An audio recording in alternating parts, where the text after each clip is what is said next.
माता की, भारत माता की। उत्तराखंड निवास नई दिल्ली के इस लोकार्पण कार्यक्रम में आज के कार्यक्रम की अध्यक्ष और जिन्होंने उत्तराखंड में यूसीसी का जो ड्राफ्ट बनकर हमको मिला, सरकार को मिला, उसकी चेयरमैन सेवानिवृत्त जस्टिस आदरणीय रंजना प्रकाश देसाई जी, मंच पर आसीन भारतीय जनता पार्टी के प्रदेश अध्यक्ष और राज्यसभा के सांसद आदरणीय महेंद्र भट्ट जी, उत्तराखंड सरकार में मेरे साथ सहयोगी मंत्री आदरणीय प्रेमचंद अग्रवाल जी, आदरणीय गणेश जोशी जी, आदरणीय डॉक्टर धन सिंह रावत जी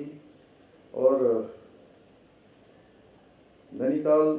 उधम सिंह नगर लोकसभा के हमारे लोकप्रिय सांसद और पूर्व केंद्रीय मंत्री आदरणीय अजय भट्ट जी, टिहरी लोकसभा की लोकप्रिय सांसद आदरणीय माला राज्य लक्ष्मी शाह जी, राज्यसभा की सांसद आदरणीय डॉक्टर कल्पना सैनी जी, मंच पर आसीन हमारे राज्य की मुख्य सचिव राधा रतूड़ी जी और कार्यक्रम में उपस्थित हमारे सभी आदरणीय विधायकगण,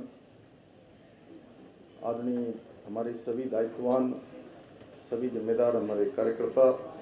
भाइयों एवं बहनों,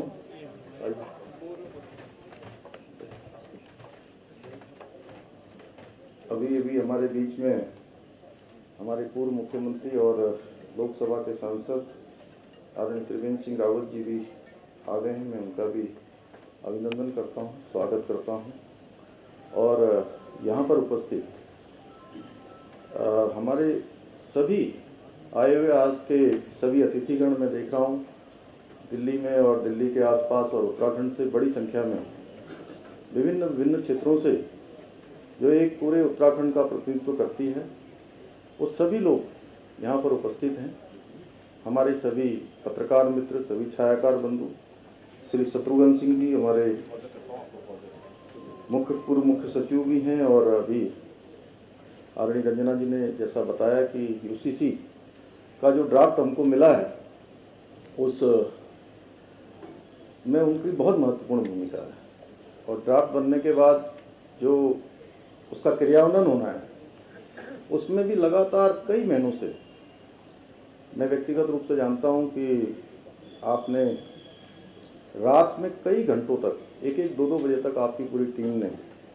रातों में नींद में न जाकर इस काम को आगे बढ़ाया है। हमारे यहाँ पर उपस्थित हैं पूर्व सांसद आदरणीय काशी जी समेत सभी उपस्थित पत्रकार मित्र, हमारे छायाकार बंधु, सभी वरिष्ठ हमारे अधिकारीगण और उत्तराखंड निवास को निर्माण करने में अपना योगदान देने वाले सभी हमारे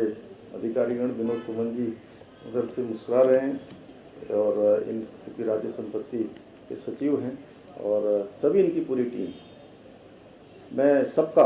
आज इस अवसर पर बहुत आप सभी का स्वागत करता हूं, सबका अभिनंदन करता हूं। और सबसे पहले जो 2 दिन पहले हमारे राज्य में अल्मोड़ा जनपद के मरचुला में एक बहुत दुखद घटना घटित हुई और हम सब उसके कारण से पूरा राज्य शोक में है, लेकिन ये कार्यक्रम हमारा पहले से निर्धारित हो गया था, इसलिए हमने और भी इसको चूँकि भव्य बनाने का आप सबने बड़ा प्रयास किया था, लेकिन इसको बहुत ही सादगीपूर्ण तरीके से मनाने का और क्योंकि शेड्यूल पहले से लग गया था, अनेक लोगों को जानकारी दे दी गई थी, इसलिए इसका आज बहुत सादगीपूर्ण तरीके से इसका लोकार्पण हो रहा है। मैं इस अवसर पर उन सभी दिवंगत आत्माओं को अपनी श्रद्धांजलि देता हूं और भगवान से प्रार्थना करता हूं कि भगवान उनको अपने श्री चरणों में स्थान दे और उनके पारिवारिक जनों को बहुत आकस्मिक रूप से इतना बड़ा कष्ट आया है, इस कष्ट को सहन करने की शक्ति प्रदान करे और जो घायल हैं उनके लिए भी भगवान से प्रार्थना करता हूं कि वो जल्दी से जल्दी स्वस्थ हों। भाइयों बहनों, आज राजधानी में नवनिर्मित हमारे राज्य अतिथि गृह उत्तराखंड निवास के लोकार्पण के अवसर पर सभी महानुभावों का मंचासीन, चूँकि सबकी बात भी हम सुनते, लेकिन चूँकि समयाभाव है, इस कारण से मैं अपनी तरफ से आप सबका स्वागत करता हूँ। हमारे सभी विधायकगण आए हैं, मैं देख रहा हूँ काफ़ी सारे लोग आए हैं, वरिष्ठ लोग हैं, पीछे भी बैठे हुए हैं आदरणीय विधायकगण। थोड़ा जगह भी कंजेस्टेड हो गई है, लेकिन उसके बावजूद भी आप सब यहाँ पहुँचे हैं, इसलिए मैं आप सभी का अपनी ओर से अभिनंदन करता हूँ। और हम सब लोगों के लिए आज ये बहुत ही ऐतिहासिक पल है कि इसके हम साक्षी बन रहे हैं। लंबे समय से हम सबको प्रतीक्षा थी कि उत्तराखंड निवास हमारा बनकर तैयार हो, और ये उत्तराखंड निवास के लोकार्पण के साथ ही दिल्ली को देश का दिल कहा जाता है। और जैसा राधा जी ने बताया यहाँ पर, मुख्य सचिव जी ने, कि ये जो हमारा निवास निर्मित हुआ है, इसमें राज्य की संस्कृति है, लोक कला है, वास्तुकला है। निश्चित रूप से इसको भी एक नई पहचान इस निवास के माध्यम से मिली है। आप सभी लोग देख पा रहे होंगे कि नवनिर्मित उत्तराखंड निवास पूरी तरह उत्तराखंड की जो हमारी अद्वितीय कला है उसकी छाप अपने आप में संजोए हुए बहुत शानदार तरीके से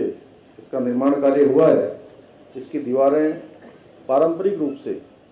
जो पहाड़ी शैली के सुंदर पत्थरों से निर्मित है, जो हमारी सांस्कृतिक धरोहर है,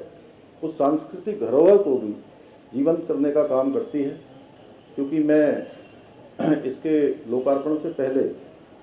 पिछले लगभग 2 वर्षों में अनेक बार यहाँ इसको देखने आया था, इसकी लगातार प्रगति को देखने आया था। इसलिए मैं कह सकता हूँ कि ये भवन हमारी जो समृद्ध सांस्कृतिक परंपराएं हैं, उन समृद्ध सांस्कृतिक परंपराओं को एक नई ऊंचाई प्रदान करने के साथ साथ जो देश विदेश से भी जो अतिथि आएंगे उनको भी, और उत्तराखंड के लोगों के लिए तो है ही है, उन सभी को भी यहाँ पर एक बेहतर सुविधाएं प्रदान करेगा। और आरामदायक आवास व्यवस्था तथा उत्तराखंड की संस्कृति की झलक को समेटे यह भवन राष्ट्रीय राजधानी में हमारे प्रदेश की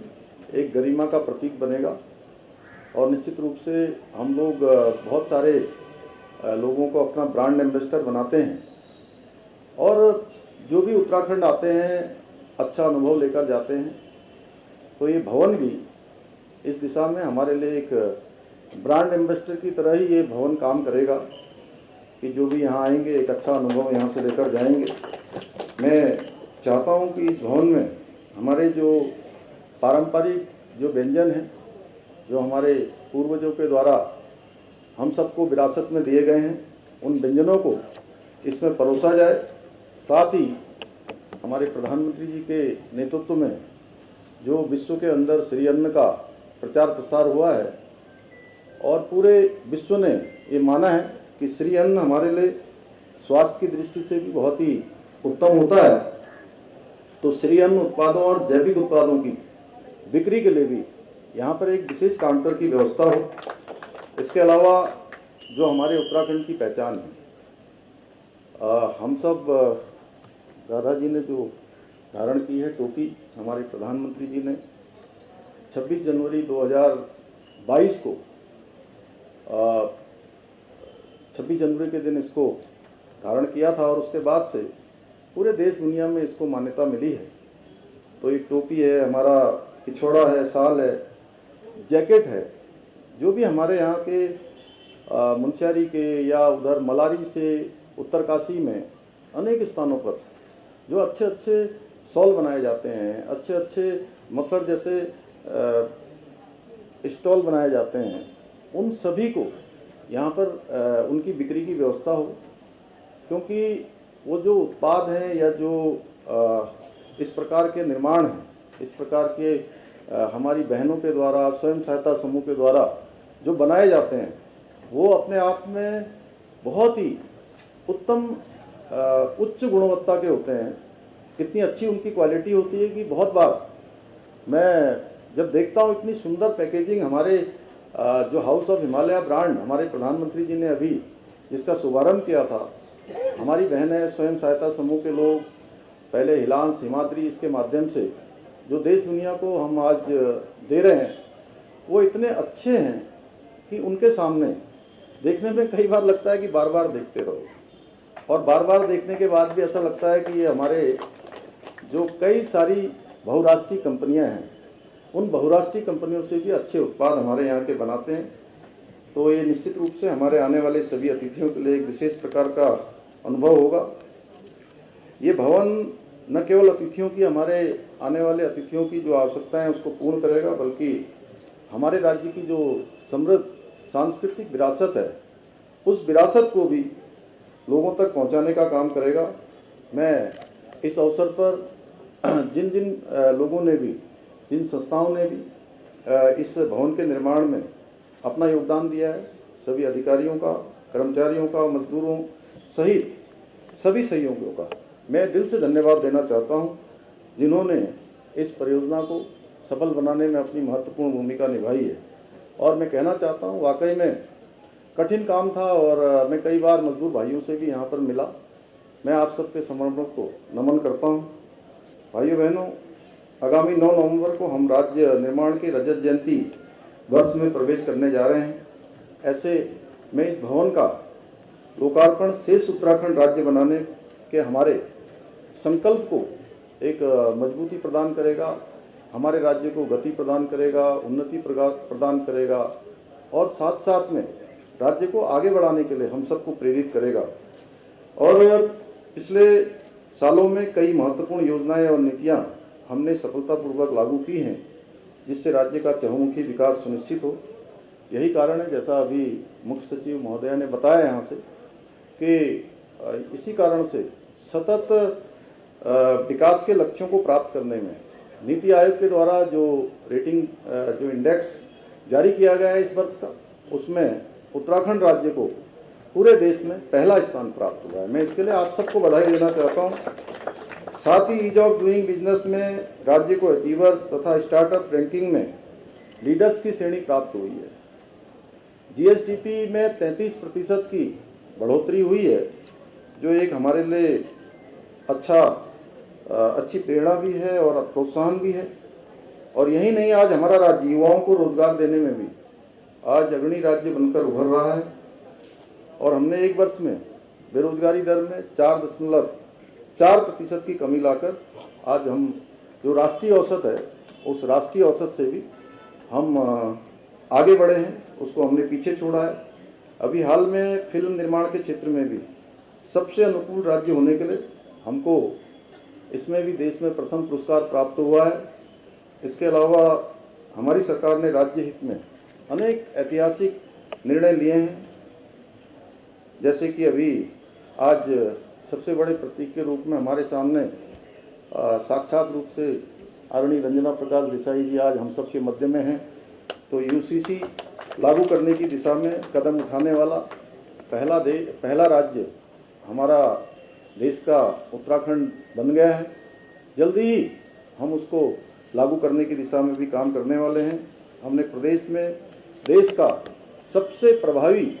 नकल का कानून लागू किया है, जिससे कि युवाओं के साथ कई वर्षों से हो रहे खिलवाड़ पर रोक लगाने में महत्वपूर्ण भूमिका निभाई है, और प्रदेश के अंदर नौजवान युवाओं में, प्रतिभागियों में एक विश्वास पैदा हुआ है, आत्मविश्वास बढ़ा है, उनके माता पिता का भी आत्मविश्वास बढ़ा है, और अब वो अनेक जो दूसरी प्रकार की गतिविधियों में उनका ध्यान जाता था, वहाँ से हटकर अब केवल और केवल अपनी प्रिपरेशन में, अपनी तैयारियों में वो लगे हैं, क्योंकि उनको पूरा विश्वास है कि हम अगर ठीक से तैयारी करेंगे, ठीक से हम अपनी पढ़ाई करेंगे, तो निश्चित रूप से हमको जो है चयन का अवसर मिलेगा। और पिछले दिनों पीसीएस परीक्षा का जो हमारा अंतिम परिणाम प्रकाशित हुआ, पूरे राज्य के अंदर, मैं इस परिणाम के प्रकाशित होने के बाद पूरे राज्य के अंदर गया, और पूरे राज्य के अंदर मैंने देखा कोई जनपद ऐसा नहीं है जहां 5 या 10 छात्र एवं छात्राएं प्रतिभागी उसमें सेलेक्ट नहीं हो रहे हों, सबको चयन का अवसर मिला है। ये बड़ा सुखद अनुभव था। और नकल का अध्यादेश लागू होने के बाद, क्योंकि आज मैं देख रहा हूँ बहुत सारे लोग हमारे एनसीआर रीजन के भी हैं, आसपास के भी हैं, उन सबको भी मैं कहना चाहता हूँ कि ये नकल का अध्यादेश लागू होने के बाद मैं अनेक स्थानों पर गया, राज्य के अंदर भी गया, अन्य स्थानों पर भी गया, तो जो छात्र, जो प्रतिभागी हैं वो तो खुश हैं, लेकिन उसके साथ साथ उनके माता पिता जब ये कहते हैं कि ये अध्यादेश आने के बाद हमारे बेटी को, हमारे बेटे को, जो पिछले कई सालों से तैयारियां कर रहे थे, उनका नंबर नहीं आ रहा था, अब उनका नंबर आया है और चयन हुआ है। चयन के साथ साथ एक परीक्षा में चयन नहीं हुआ है, बहुत लोगों का एक परीक्षा में चयन हुआ है, दूसरी में चयन हुआ है, तीसरी में चयन हुआ है और 4-4 परीक्षाओं में चयन होने वाले भी प्रतिभागी मुझे मिले हैं। तो ये निश्चित रूप से मैं इसका श्रेय भी उत्तराखंड की देवतुल्य जनता को देना चाहता हूँ कि उन्होंने राज्य के स्थापना के बाद किसी भी पार्टी को, किसी भी सरकार को लगातार दूसरी बार सरकार में आने का अवसर दिया। एक मिथक था उत्तराखंड में कि हर बार सरकार बदलती है और हर 5 साल बाद चुनाव होते हैं, हर बार नई सरकार आ जाती है। तो पहली बार उत्तराखंड की जनता ने एक इतिहास बनाया और एक मिथक तोड़ा, एक परिपाटी बदली और लगातार सेवा का अवसर प्रदान किया। उसके कारण से मैं बताना चाहता हूं कि अभी तक हम 8,500 युवाओं को सरकारी नौकरियां देने में हमने सफलता प्राप्त की है। 18,500 नौकरियां अभी तक हम दे चुके हैं और बहुत जल्दी, और ये जो हमारा अभियान है ये रुकने वाला नहीं है। लगातार विज्ञप्तियां निकल रही हैं, लगातार अध्याचन भेजे जा रहे हैं। जितने भी पद रिक्त हैं उन सभी पदों को हम भरेंगे, हमारा संकल्प है। भाइयों बहनों, ऐसे हमने अनेक काम किए हैं। उत्तराखंड देवभूमि की डेमोग्राफी में भी काफ़ी परिवर्तन आ रहा था। उस बदलाव को रोकने के लिए हमने सख्त धर्मांतरण का कानून लागू किया है, जो देवभूमि की पवित्रता और उसकी संस्कृति की रक्षा करेगा। साथ ही हमारी सरकार ने लैंड जिहाद के खिलाफ भी मजबूती से मुहिम चलाकर अब तक करीब 5,000 एकड़ से भी ज़्यादा जमीन जो गैरकानूनी रूप से कब्जे में थी, उस गैरकानूनी कब्जे से मुक्त करवाया है, अतिक्रमण से उसको बाहर निकाला है। हम प्रदेश में लव जिहाद है, थूक जिहाद है जैसी ऐसी घटिया मानसिकता के खिलाफ भी कड़ा रुख अपनाते हुए लगातार सख्त कार्रवाई कर रहे हैं। इसके अलावा हम पिछले विधानसभा के सत्र में दंगा रोधी कानून भी लेकर आए हैं, जिसके द्वारा अब प्रदेश में दंगा फैलाने वालों पर सख्त एक्शन लिया जाएगा। साथ ही दंगों में होने वाली संपत्ति के नुकसान की भरपाई भी अब उसी दंगाई से सुनिश्चित की जाएगी जिसके कारण से वो नुकसान होगा। आने वाले बजट सत्र में हम एक सख्त भू कानून भी लेकर आएंगे, जो काफ़ी लंबे समय से जिसकी प्रतीक्षा है। भाइयों बहनों, हम हर वो कार्य करने का प्रयास कर रहे हैं जिससे उत्तराखंड के अंतिम छोर में रहने वाले व्यक्ति को वो विकास की धारा प्राप्त हो सके, उसको शासन, सरकार की सहायताएं प्राप्त हो सकें, उसका जीवन आगे बढ़ सके। आज यह भवन जिसका हम लोग आज लोकार्पण कर रहे हैं, ये उत्तराखंड को देश का अग्रणी राज्य बनाने के लिए जो हमारा विकल्प रही संकल्प है, उस संकल्प को दर्शाता है। अंत में मैं इस अवसर पर आप सभी से आग्रह करना चाहता हूं कि आइए हम सब मिलकर हमारी सांस्कृतिक विरासत, सांस्कृतिक धरोहर, हमारी लोक परंपराएं, हमारे मूल्यों को आगे बढ़ाने में हम सभी अपने अपने स्थानों पर योगदान सुनिश्चित करें, क्योंकि यही हमारी पहचान है, यही हमारी असली ताकत है। अंत में आप सभी का पुनः एक बार यहाँ पर आने पर इतनी बड़ी संख्या में आए, बहुत सारे लोगों को असुविधा हुई, उसके लिए भी मैं खेद प्रकट करता हूँ कि थोड़ा संचित में, चूँकि जल्दी में कार्यक्रम ये बना और उम्मीद नहीं रही होगी, मुझे लगता है कि सारे लोग यहाँ पर इतने इस अवसर पर यहाँ पहुँचेंगे, तो उस हिसाब से आयोजकों ने जैसी व्यवस्था की है, आप सब लोग उसमें आए, आप सब ने अपना सम्मिलन किया। मैं आप सबका धन्यवाद करते हुए अपनी बात को समाप्त करता हूँ। बहुत बहुत धन्यवाद।